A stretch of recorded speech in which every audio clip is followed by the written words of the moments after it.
And so I'm going to explain what are the benefits of each rep range, what should you be doing when you go to the gym, the pros and cons of various rep ranges, so that you can go to the gym and know how to train in the real world.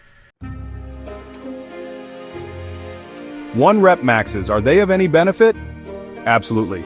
However, you should not be doing them very often. The best time to be doing a 1 rep max would be when you're getting close to a powerlifting competition in order to find out exactly how strong you are. 1 rep maxes can help you get strongest the quickest, primarily by improving neuromuscular adaptations, how efficiently your nervous system recruits muscle fibers. However, they are the most dangerous, the most likely to cause injury.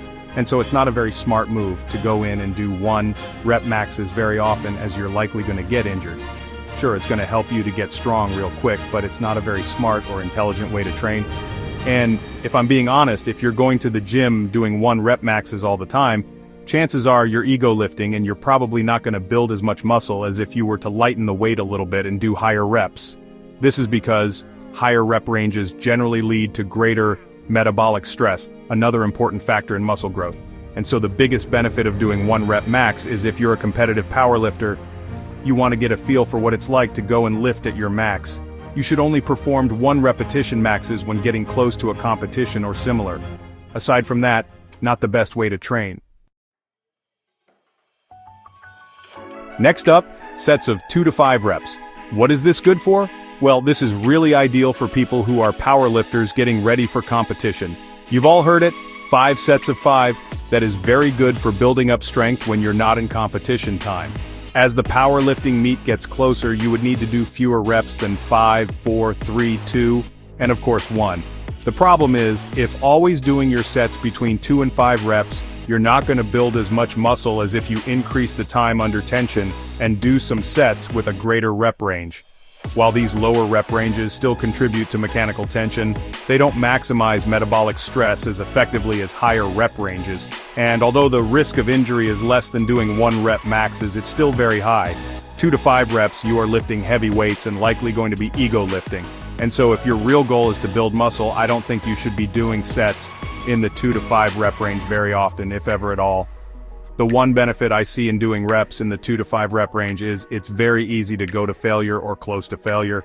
I mean, after all, how much energy does it take to say, I'm going to do a set of 5 reps on barbell curls, 5 reps, and it's over? Most people can push themselves hard for 5 reps. In comparison, when you're doing higher rep ranges, for example 20, going to failure is very difficult. You have to be highly motivated to be able to push past the pain barrier and get the 20 reps. And so for people that are training half-assed in the gym, they just don't want to train hard. If they have very good technique and want to train in the heavier rep range because they're not training hard and that allows them to train hard, then it could be something that's beneficial for you. After all, if you are training hard, any rep range can build muscle. If you're not training hard and using heavier weights for fewer reps allows you to push yourself, then that may be the best choice for you. Another thing I'd like to add from personal experience, when I used to lift really heavy, it's hard on the joints. It's a lot easier to get those aches and pains when you're doing sets of 5 on the squat or less. You're more likely to get injured, you're more likely to feel pain, and not just in your back and your legs and your knees, in your arms. Just holding that much weight on your back for sets of 5, that is hard. In comparison, when you're doing lighter weights for higher reps, it's easier on your joints. And so if joint health is important to you, perhaps it's time to lighten the weight and do higher reps. Up next, reps between 6 and 10. This is a very good rep range if your goal is to get both strength and muscle size at the same time. This range effectively balances mechanical tension and metabolic stress. The weight's heavy enough that you have to really push and you're going to get stronger, and it's also high enough in the rep range that it's allowing for more time under tension, which is going to help you to build muscle. Another benefit, the rep range is higher, which means that you're less likely to get injured, but it's low enough that it's easy to go to failure. Ask somebody to go to failure on a set of 8. They might get to 8, they can keep going, they do 9, and then they're done. In comparison, what if they're doing a set of 30? Hard to do 30 reps. You might stop at 25 thinking you've maxed out, but you had 5 reps in the tank. If you're doing a set of 8, 5 reps in a tank would be 3. How many people are going to stop at rep 3 when they could do 8? And so 6 to 10 reps is in fact a great rep range to train for those of you who like to train heavy. Now, if you're a beginner, just join the gym, or perhaps you haven't been there longer than 6 months. This is not the rep range I want to see you in. I'd rather see you use lighter weights for higher reps and concentrate on your form.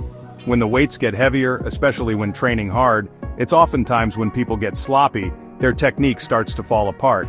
Also, with lower rep ranges 6 to 10, you're not as able to get great mind-muscle connection. And so, seeing as you don't need to train really hard when you're a beginner to build muscle, you have newbie gains, everything's easy, you can train harder than last time later. I'd rather see you do higher reps with proper technique, focus on time under tension, mind-muscle connection, and over time, you can gradually add more weight to the bar and lower the rep range. For the advanced lifters out there, those with more experience in the gym looking to train harder than last time, this is an excellent range to begin your drop sets or partial rep sets. You can load the bar, get a set of, for example, 6 to 10 reps and then drop the weight and do 5 reps more. Or, you can get 6 to 10 reps, have your partner spot you, and get additional reps. This will allow you to get strong and create greater muscle fatigue when doing the drop sets and so on. Up next is the rep range of 10 to 15. In my opinion, this is probably the most ideal rep range. If I had to pick a rep range for beginners, intermediates, and advanced lifters that everyone can do, this is the one.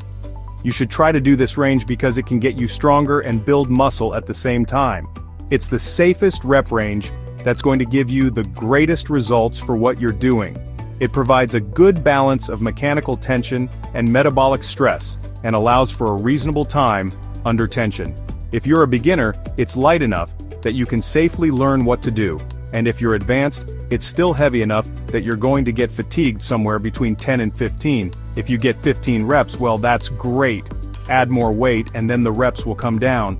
If you only get 10, don't go up in weight or perhaps drop the weight on your next set. When doing sets of 10 to 15, you're much less likely to be ego lifting. You're not trying to impress people, so you can focus on lifting the weight using proper technique. Also, when doing sets of 10 to 15, consider the exercise that you're doing. When you're doing a set of squats, it's probably taking you twice as long to do than a set of bench press. The distance the bar has to travel is a lot further when doing a set of squats, which means each rep takes a long time to do. So, for example, 10 reps of quicker exercises like the bench press, try closer to 15. That way, when you time your set, a set of 10 on the squats could take the same length of time as a set of 15 on the bench. This emphasizes the importance of total time under tension for the muscle, not just the number of reps. And so, when someone asks how many reps you are doing when you train your legs, and you say usually 10 to 12, it doesn't tell the whole story. If you do 12 reps of calf raises and it takes you 6 seconds, it's a lot different than if you do 12 reps of squats and it takes you 35 seconds. And so, always keep in mind the range of motion of the set. Are you going slower on the eccentric, faster on the concentric? Are you pausing? And so, the longer the set takes, the harder it's going to be. And so, when lifting weights, please leave your ego at the door and concentrate on technique. Next up, 15 to 25 reps. You might be thinking that's too much. Who's training like that? Well, in fact, many pro bodybuilders often do sets between 15 and 25 reps. Why? Well, time under tension is an important stimulus for muscle growth, and when you're doing 15 to 25 reps, you're getting in greater time under tension, which allows you to build more muscle. This rep range maximizes metabolic stress, leading to greater muscle fatigue and potentially more hypertrophy. And if you actually time people doing a set, you'll notice they're going way too quick. Most sets, in my mind, should last about 40 seconds. That is a great time under tension goal for your set. The set doesn't always have to be that long, and for some exercises like the bench press, where the range of motion is not that great, it's going to be shorter. But for the most part, you can't go wrong by lifting the weight slower. It reduces the risk of injury, increases time under tension, allows you to build more muscle, and also gives you a better pump. And with a better pump, you're going to get more circulation, more nutrients to the muscle, and it looks cool. And so, if you're doing higher reps, you're going to actually look better while training in the gym, and it's safe. It's not that heavy. What chance do you have of getting hurt when you're doing sets of 25 to 50 reps? A lot less than doing sets of 2. But of course it does come with some disadvantages. It's hard to go to failure when doing sets of 15 to 25.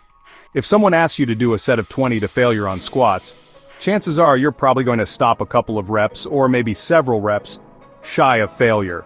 It's hard. You're under that bar possibly up to a minute, And so unless you're highly motivated or an advanced trainer, it's very difficult to train harder than last time when doing sets of 20. Also, if your goal is to maximize strength, this is not the rep range to be in. However, it doesn't mean that if you're a powerlifter, you shouldn't do these rep ranges. I always felt that as a powerlifter, if I could get my muscles as big as humanly possible, then when I train and peak for strength, a bigger muscle that's developed for strength is going to be stronger than a smaller muscle that's always training for strength. This concept is supported by research showing that muscle hypertrophy contributes to strength gains. And so, in your off-season, when you're not actively preparing for a competition, why not increase the reps? Do some of the reps in the 15 to 25 range, for example, sumo deadlifts set at 20. And so, if you're doing sets of 15 to 25 on the bench press or sumo deadlift and so on, it doesn't mean that you're not building strength. An example of this is on the sumo deadlift when doing touch-and-go reps.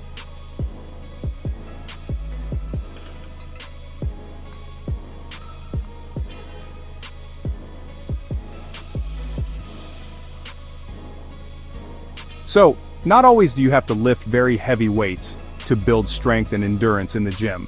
And 25 to 50 reps, what is this good for? Well, not really all that much. At this rep range, you're not building a lot of strength, it's just too light. Also, it's extremely difficult to train near failure when doing close to 50 reps. Just watch my Guinness Book of World Records, setting 50 reps with 400 plus pounds on the bar in under a minute. And so, when training in this high of a rep range, it's very difficult to push yourself to the places you need to be to build muscle. But what is it good for? Absolutely nothing. I was just going to say that. But if you're coming back from injury, 25 to 50 reps is ideal. It's going to be enough stimulus to cause your muscle to get stronger, but not so much that you're putting yourself at a great risk of injury. You don't want to get hurt, pull a bicep, or perhaps have a surgically repaired triceps, come back to the gym and do sets of 5. Imagine doing that. Probably going to have a re-tear. But if you're going to the gym doing sets of 30 or 40 reps with very light weights, you're still going to get that pump, that burn, still going to cause muscle growth. But if you're doing 30, 40, 50 reps in the gym, you're still going to get the burn, the pump, that stimulus for muscle growth while dramatically lowering your risk of injury. Now, in my opinion, the 25 to 50 rep range, I would save this for your last set. Call it a down set. After you've done your regular workout, perhaps sets of 5, 10, 15, and so on, at the end, the last set, you want to get a pump, the burn, do one triple drop set, perhaps do 10 reps, drop the weight down, do another 10, drop it again, another 10, just keep going. What I don't think you should do is sets of 50 to start off your set. So much fatigue is brought upon to the muscle by doing high rep sets to failure, even though the weight's really light. When you're doing sets of 50, it causes a lot of demand on the body. And so please leave these kinds of rep ranges for perhaps your warm-up sets or when you're rehabbing an injury. 50 plus reps, what is that good for? Well, people are going to say it's great for muscular or cardiovascular endurance. Well, yeah, but that's what the cardio machine is used for. Instead of going and doing 140 reps on the leg press, why don't you go and do the stepper, or try riding a bike? But you're thinking, no, I'm an endurance athlete, I'm a runner, a biker, a swimmer, and so I want to do high reps when I'm in the gym because I don't care about muscle size or strength, I want the endurance component. It's not the way to do it. Even though you're a cardiovascular endurance athlete, you still want to have some muscle and some strength. Take a bike rider, for example. If they can build stronger legs, then when they ride up that hill or when they sprint, they're going to be able to go faster. And so why would a bike rider not go to the gym and do sets of 75? Well, it's because they'd be better off doing sets of 15 and getting stronger legs. And if they want to do sets of 75, then they can go and do 75 pedal strokes while riding the bike. Sport-specific training. If you want to be the best bike rider rather than doing the leg press for 75 reps or squatting for 100 reps, go on the bike and sprint up a hill. How can you get more specific than that? Rather than using the gym to build the endurance in your legs, use the actual bike. Too cold outside? Race on in the gym. And so, when I go to the gym and I'm training legs, even though my goal is to get faster on the bike, I'm not thinking I'm going to do a bunch of sets of 50 because that would help me the most on the bike. I'm thinking I want to get really strong and powerful so that when I sprint on the bike, I'm going to sprint faster than the other riders because I'm putting out the most power. And so, when I'm trying to build my endurance, I actually get on the bike because that's exactly what I want to do. It's sport-specific training that allows you to have the greatest cardiovascular endurance. And so, there you have it, when and why to use 1-rep maxes in the gym right up to 50 reps plus. Hope you learned something. Ending it here, subscribe, like, and comment.